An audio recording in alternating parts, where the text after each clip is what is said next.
आधीची पानं उघडली तर अजितदादांना बोलता येणार नाही। आमची इच्छा आधीची पानं उघडायची नाही। बावनकुळेंचा अजित पवारांना इशारा। आम्ही आणि आमचा पक्ष सावरकरांच्या विचारांवर चालतो। अजितदादांच्या पक्षालाही सावरकरांचे विचार मान्य करावे लागतील। आलात तर तुमच्या सोबत, नाही तर तुमच्या विना, आशिष शेलारांचं विधान।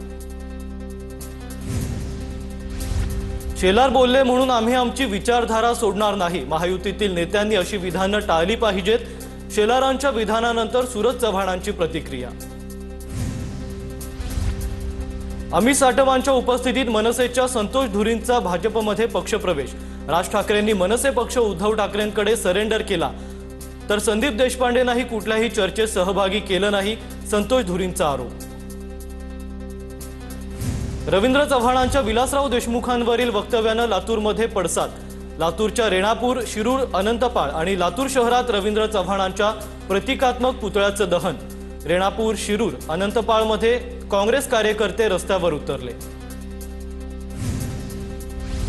जालन्यात रवींद्र चव्हाणांच्या फोटोला जोडे मारत आंदोलन। विलासराव देशमुखां यांच्याबद्दल केलेल्या वक्तव्याच्या निषेधार्थ मराठा क्रांती मोर्चा आक्रमक। काँग्रेस अजूनही विलासराव देशमुखांच्या नावावर मतं मागतंय, म्हणून लातूरमधून विलासरावांच्या आठवणी पुसल्या जातील असं विधान केलं। भावना दुखावल्या असल्यास दिलगिरी व्यक्त करतो रवींद्र चव्हाणांकडून स्पष्टीकरण। विलासरावांच्या कल्पनेतील अपूर्ण राहिलेलं स्वप्न पूर्ण करणार असा चव्हाणांच्या बोलण्याचा अर्थ। रवींद्र चव्हाणांच्या वक्तव्याची रावसाहेब दानवेंकडून सारवासारव। पुस्तकात लिहिलेली नावं पुसता येतात, पण जनतेच्या मनात कोरलेली नावं पुसता येणार नाहीत। रवींद्र चव्हाणांच्या वक्तव्यानंतर रितेश देशमुखची प्रतिक्रिया। विलासरावांच्या आठवणी पुसल्या जातील, रवींद्र चव्हाणांनी केलं होतं वक्तव्य। राजकारण कुठल्या स्तरावर चाललंय हाच प्रश्न आहे। रवींद्र चव्हाणांचं विधान दुर्दैवी। अमित देशमुखांचं वक्तव्य तर लातूरची ही संस्कृती नाही। मी रवींद्र चव्हाणांच्या वक्तव्याचा निषेध करतो। अमित देशमुखांची प्रतिक्रिया। विलासराव देशमुख लातूरची नव्हे तर महाराष्ट्राची शान। भाड्याची गर्दी विलासराव देशमुखांचं नाव कधीही पुसू शकणार नाही।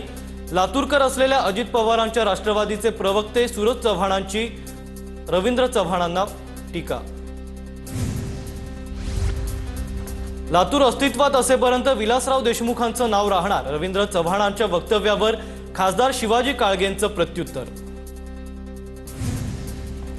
नागपुरात 8 तारखेला मुख्यमंत्री देवेंद्र फडणवीसांची प्रकट मुलाखत, तर उद्या ठाण्यात मुख्यमंत्री फडणवीसांची मुलाखत होणार। पालिका निवडणुकीच्या पार्श्वभूमीवर फडणवीसांच्या मुलाखतीचं आयोजन। उद्धव ठाकरे राज ठाकरेंची पहिली संयुक्त मुलाखत। संजय राऊत आणि महेश मांजरेकर मुलाखत घेणार। आज मुलाखतीचं चित्रीकरण होणार। निवडणूक प्रचाराच्या दुसऱ्या टप्प्यात मुलाखत प्रसिद्ध होणार। ठाकरे बंधू काय बोलतील याची जनतेत उत्सुकता नाही। ठाकरे बंधूंच्या मुलाखतीला कुणी गांभीर्यानं घेत नाही। उद्धव ठाकरे आणि राज ठाकरेंच्या एकत्र मुलाखतीवर मंत्री बावनकुळेंची टीका। शिवरायांना जात लावू नका, ते विश्वपुरुष। सत्ताधाऱ्यांकडून शिवरायांना गुजरातला पळवण्याचा प्रयत्न सुरू। सी.आर. पाटलांच्या वक्तव्यावरून राऊतांची भाजपवर टीका, तर छत्रपती शिवाजी महाराज पाटीदार होते। भाजप नेते सी.आर. पाटलांनी केलं होतं विधान। राऊतांना छत्रपती शिवाजी महाराजांपेक्षा अफजल खान जास्त प्रिय झालाय। अफजल खानची पिलावळ सांभाळणं हे राऊतांचं काम। नवनाथ बन यांची संजय राऊतांवर टीका। बिनविरोध वॉर्डांमध्ये निवडणूक नाहीच। एक उमेदवार असल्यास नोटा पर्याय देऊन निवडणुकीची तरतूद नाही। बिनविरोध निवडणुकीवरून राज्य निवडणूक आयोगाचं स्पष्टीकरण।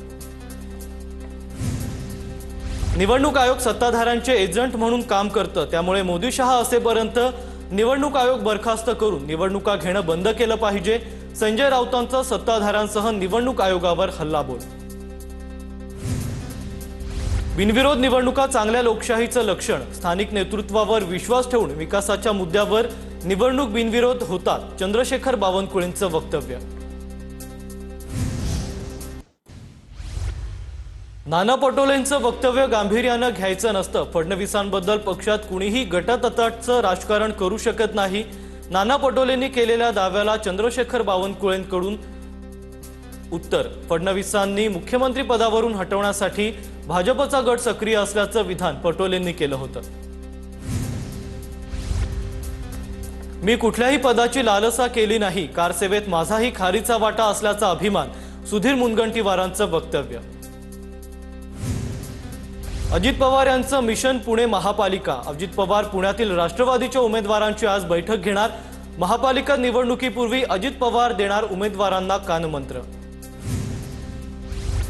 साताऱ्यातील ड्रग्ज धाड शिंदेंच्या बंधूंच्या रिसॉर्टवरच. सुषमा अंधारेंकडून प्रकाश शिंदेंच्या रिसॉर्टवर कारवाईचा आरोप, तर साताऱ्याचे पालकमंत्री सुषमा अंधारेंची शंभूराज देसाईंवर टीका. संग्राम जगतापांच्या पीए आणि बॉडीगार्डचा उमेदवारावर दबाव. सुषमा अंधारे यांचा आमदार संग्राम जगतापांवर आरोप, तर नगरसेवक पदासाठी उभ्या असलेल्या उमेदवाराच्या घराबाहेर जगतापांचे पीए रिव्हॉल्व्हर घेऊन असलेला बॉडीगार्ड उभा राहिल्याचा अंधारेंचा आरोप. 24 तासात आरो वृषाली पाटलांवर कारवाई होईल असं आश्वासन ठाणे महापालिकेच्या आयुक्तांनी दिलंय. मनसेचे ठाणे जिल्हाध्यक्ष अविनाश जाधव यांची माहिती. 24 तासाच्या आत कारवाई न झाल्यास ठिय्या आंदोलन करण्याचा अविनाश जाधवांचा इशारा. साटम यांच्या अपमानाचा बदला जनता मतपेटीतून घेईल. नितेश राणेंकडून उद्धव ठाकरेंचा उद्धव वाकरे असा उल्लेख. ठाकरेंनी साटमांवर केलेल्या टीकेवरून नितेश राणेंचा पलटवार. शिवसेनेचा वचननामा म्हणजे 100% कमिटमेंट. शिवसेनेचा वचननामा फेकनामा नसणार. वचननाम्यावर शायना एनसी यांची प्रतिक्रिया.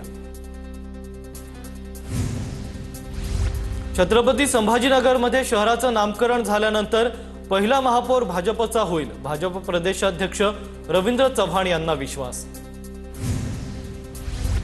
ठाण्यात अपक्ष उमेदवारावर अर्ज मागे घेण्यासाठी दबाव. अपक्ष उमेदवार विक्रम चव्हाणांवर दबाव टाकल्याचा आरोप. विक्रम चव्हाण जुमानले नाही तर सूचकांवर दबाव टाकून अर्ज मागे घेण्यास भाग पाडल्याचाही दावा. दहिसरच्या वॉर्ड क्रमांक 1 मध्ये शिवसेनेच्या कार्यकर्त्यांकडून तरुणाला मारहाण. व्हिडिओ सोशल मीडियावर व्हायरल. प्रचार रॅली दरम्यान शिंदेंच्या कार्यकर्त्यांकडून तरुणाला मारहाण. 8 ते 10 जण कार्यकर्त्यांविरोधात गुन्हा दाखल. गुंड प्रवृत्तीला विरोध केलाच पाहिजे. दहिसरच्या प्रभाग क्रमांक 1 मधील मारहाणीवर विनोद घोसाळकरांची प्रतिक्रिया. प्रचाराच्या नावाखाली गुंडगिरी करतात, विनोद घोसाळकरांचा आरोप.